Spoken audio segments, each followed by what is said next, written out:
Hi மகளே, உங்கள் மீனவன் கார்த்தி. இன்றைக்கி நம்ம பாம்பன் பாலத்தில் அந்த பழைய பாலத்தை வந்து கட் பண்ணி எடுத்துக்கிட்டு இருக்காங்க. எந்த அளவுக்கு கட் பண்ணி எடுத்துருக்காங்க அப்படின்னு தான் அந்த வீடியோவில் பார்க்க போகிறோம். வீடியோ ரொம்ப ஒரு இன்ட்ரெஸ்டிங்காக சுவாரஸ்யமாக இருக்கும். வீடியோ மிஸ் பண்ணாமல் பாருங்கள். நம்ம சேனலை இப்போ தான் நீங்கள் முதல் தடவை பார்க்குறீங்கன்னா கண்டிப்பாக நம்ம சேனலை ஃபாலோ பண்ணி வச்சுக்கோங்க. அனைத்து வீடியோவும் வித்தியாசமான வீடியோக்களை நீங்கள் அடிக்கடி பார்க்கலாம். இப்போ நம்ம பாம்பன் பாலத்தில் தான் நிற்கிறோம். அப்படியே கேஸ் வெல்டர் வச்சு ஒரு குறிப்பிட்ட அளவுக்கு, அதாவது ஒரு கப்பல் போகிற அளவுக்கு கட் பண்ணி எடுத்துட்டாங்க. நான் அப்படியே காட்டுறேன் பாருங்கள்.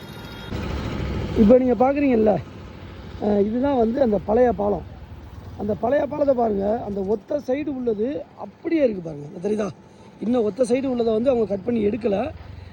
ஆனால் இந்த ஒத்த சைடு உள்ளதை வந்து அப்படியே முழுக்க அப்படியே எடுத்துட்டாங்க. இப்போ பார்த்தீங்கன்னா ஒரு கப்பல், ஒரு பெரிய கப்பல் வந்து தாராளமாக இந்த பழைய பாலத்தை வந்து அப்படியே கடந்து போகலாம். இப்போ எல்லாத்தையுமே வந்து கேஸ் வெல்டர் வச்சு, கிரேன் வச்சு எப்படி கட் பண்ணி எடுத்துக்கிட்டு இருக்காங்கன்னு பாருங்கள். தெரியுதா?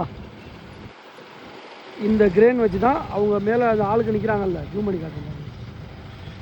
தெரியுதா? அப்படியே வச்சு எல்லாத்தையுமே வந்து அப்படியே கட் பண்ணி அப்படியே அந்த கிரேன் மூலிமா வச்சு தான் கொண்டு போய் அந்த லாஸ்ட் எண்டில் கொண்டு போய் சேர்த்துட்றாங்க. இல்லை தெரியுதா? அந்த முடிவில் கொண்டு போய் எல்லாத்தையுமே சேர்த்துட்றாங்க. அதே மாதிரி புதிய பாலத்தை பாருங்கள். புதிய பாலம் எல்லாமே புதிய பாலம் வந்து நீட்டாக சூப்பராக இருக்குது. அதே மாதிரி அந்த புதிய பாலத்தை ஓப்பன் பண்ணுறதுக்கான ஆஃபீஸ் அந்த இருக்குது பாருங்கள், கட்டடம். அந்த பாலத்தை ஓப்பன் பண்ணுற ஃபுல்லாக கண்ட்ரோலுமே அந்த புதிய பாலத்தில் தான். அந்த இருக்குது பார்த்தீங்களா ரூமு, அந்த ஆஃபீஸ் ரூமில் தான் எல்லாமே இருக்குது. கண்டிப்பாக அந்த வீடியோ பிடிச்சிருந்துச்சு அப்படின்னா ஒரு லைக்கை தட்டி விட்டுக்கோங்க. உங்களுடைய நண்பர்களுக்கு இந்த மாதிரி வீடியோ பார்க்கணுன்னா கண்டிப்பாக ஷேர் பண்ணி விடுங்க.